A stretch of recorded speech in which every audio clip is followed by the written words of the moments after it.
Overpaying for anything sucks, especially socks, so why pay $45 for a single pair of grip socks when you can spend less than half? Pure Grip Socks Pro feature our best materials for optimal fit, moisture wicking, and performance at a fair price, just $16.99 a pair at puregripsocks.com.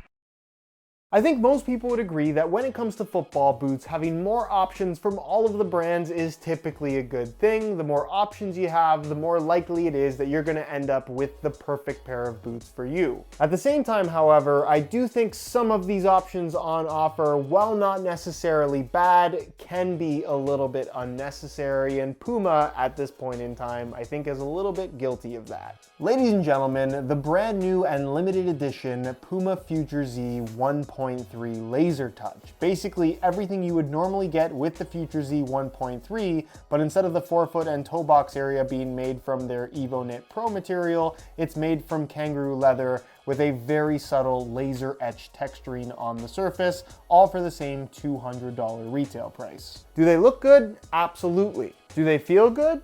Yeah. Are they any better than the normal version of the Future Z? No. And don't get me wrong, I'm not saying that you shouldn't buy these. If anything, I'm actually applauding Puma for A, giving you another option, and B, charging the same $200 retail price as the regular version of the Future Z. What I am saying, however, and what I want to go over in today's video, is discuss how these actually differ from the regular Future Z and whether or not they actually improve on anything at all, because in my opinion, they don't. Is the Future Z Lazertouch just unnecessary? I answered that question and more, including how they fit and feel on feet, in today's review. So if you're interested in learning more, please stick around. And if you are interested in a pair for yourself, you can pick these up below the normal retail price by way of some exclusive SR4U coupon codes by checking out the first link down below. And as always, guys, if you do enjoy the content, please don't forget to support it with a like, and make sure you subscribe to the channel along with hitting that bell notification so you don't miss out on my reviews of all the latest football boots of 2022. Now, before we get into the specifics on the Lazertouch version, let's take a look at the construction of the regular Future Z 1.3, where the main appeal of this football boot is the full knitted upper that it has,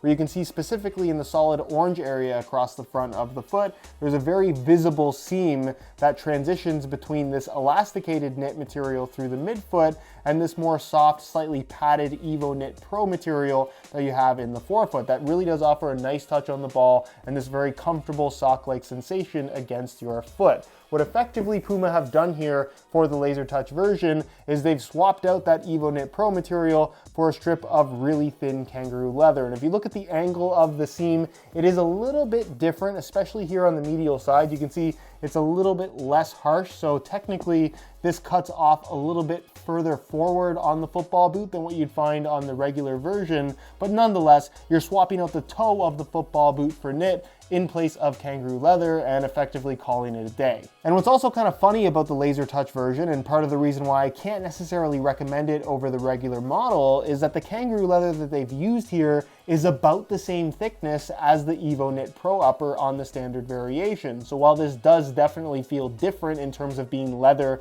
versus knit, I don't necessarily think that it feels better. And in terms of touch on the ball, the overall feel or amount of padding, which does play a big part in the overall feel, does end up being pretty similar for what I would argue are more downsides rather than upsides, in that this is a material that's going to soften up significantly more than that knitted material and arguably lose structure in the long term. Durability is something that I would also bet on being worse with the Lazertouch variation versus the standard model. And unless you just really need a ton of additional stretch in the front area of your foot, I don't see a lot of benefit to getting this leather version over the regular model. And as far as the laser aspect is concerned, you do have that laser etching on the surface. It's so minor you don't feel it on the ball, and for the most part it just kind of has that slick leather finish, which is actually less grip than what you're going to find from the regular variation, which also adds the micro texturing, which once again I prefer over the Lazertouch variation. And then there's the weight. We've been conditioned to believe that leather football boots are heavier than synthetic ones. Is that the case with the leather version of the Future Z 1.3? Well, we're about to find out on a scale, both in the same size, 9.5 US. We'll start off with the regular version of the Future Z 1.3, and you can see that they weigh in at 7.6 ounces, the equivalent of 215 grams. change the scale back to ounces, and we'll throw on the leather Lazertouch variation, and you can see that they weigh in at 8.05 ounces, the equivalent of 225 grams, which is significant. That is nearly half an ounce heavier than the regular model. Is it a super noticeable amount of weight?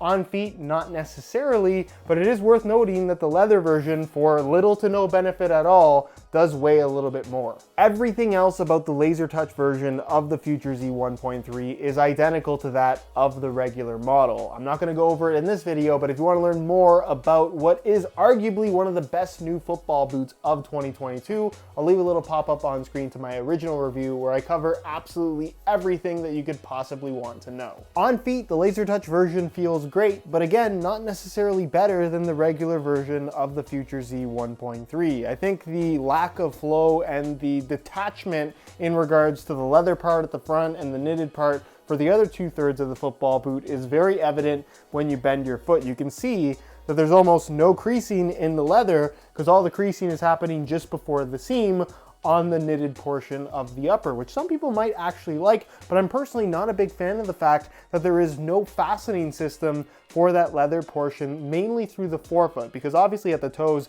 you're never gonna have laces, but long term, once this stretches, once this softens up more, it's going to have less structure than the regular version of the Future Z and just have a sloppier feel in general. And even out of the box, it does seem to have a little bit more width through the forefoot and toe box area when compared to the regular version of the boots, which you might like, you might need depending on the shape of your feet. But for me personally, I would just rather have the snugness and additional structure, especially long-term structure that comes along with the full knitted upper of the regular Z 1.3. As far as everything else is concerned, they are incredibly comfortable football boots. I would definitely say they are no less comfortable than the regular Future Z, and just one of the most comfortable boots of 2022. Without question. Of course, I'm wearing them with laces, but you do have the option of wearing them laceless according to Puma, which I wouldn't necessarily recommend. They are worse off without the laces, but you do have that option if you just want to try out laceless football boots without the consequence of being stuck with them, should you not like the way that they feel. From a width perspective, like I mentioned, there is more width through the forefoot and toe box area, especially once broken in when compared to the regular version, and then through the midfoot. They just have so much adjustability to them because of the construction of that knitted material. And as far as the overall sizing is concerned, just like the regular Future Z, they do run about a quarter size long. So I'm still wearing these in my usual size 9.5 US, but they have that little bit of additional length that I wouldn't normally have. Not necessarily enough to where I would recommend going down half a size, but if you are wearing football boots right now that feel a little bit too big, maybe going down half a size if you're switching into the Future Z might not be a bad idea. For most people, however, I do think going true to size is the way to go. So in conclusion, they look awesome, they feel great, and if I never had the opportunity to try the regular version of the Future Z 1.3, I think I'd have a lot higher praise for the Lazertouch variation. However, the regular model does exist. It's the same retail price. I think it feels a little bit better. I think it's going to be more durable for most people in the long run. And in general, I just see very little benefit to making the forefoot and toe box area such thin leather on this Lazertouch variation. Unless you absolutely love the colorway or must have some leather on your football boots, personally, I would recommend just sticking to the regular variation.